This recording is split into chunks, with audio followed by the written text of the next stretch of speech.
Rescue করা গেছে, তার মধ্যে 5টা ব্রড ডেথ আছে।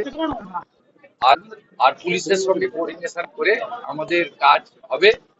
তো আমি থ্যাঙ্কস জানাবো initially army, NDRF, civil defence, Kolkata police, AMC, ওরা যেভাবে কাজ করেছে। Fire brigade, loss of life অনেক বেশি হতো, আটকানো গেছে।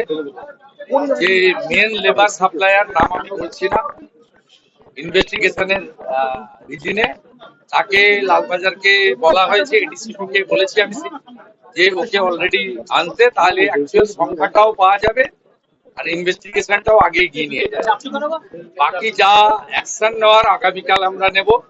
ইনিশিয়ালি আমাদের কাজ হচ্ছে আরো যদি কেউ আটকে থাকে তাকে জীবিত উদ্ধার করা, আর যদি ইনজোর থাকে তাকে যতটা সম্ভব বেটার ট্রিটমেন্ট দিয়ে রিকভারি করা। যতক্ষণ পর্যন্ত কমপ্লিট না হচ্ছে রেস্কিউ অপারেশন, একদম ক্লিয়ার না হচ্ছে, ততক্ষণ যে টিম ওয়ার্ক করছে সেই টিম ওখানে কাজ করবেন। চিফ সেক্রেটারি পুরো বিষয়টা স্পটে মনিটরিং করবেন। Thank you.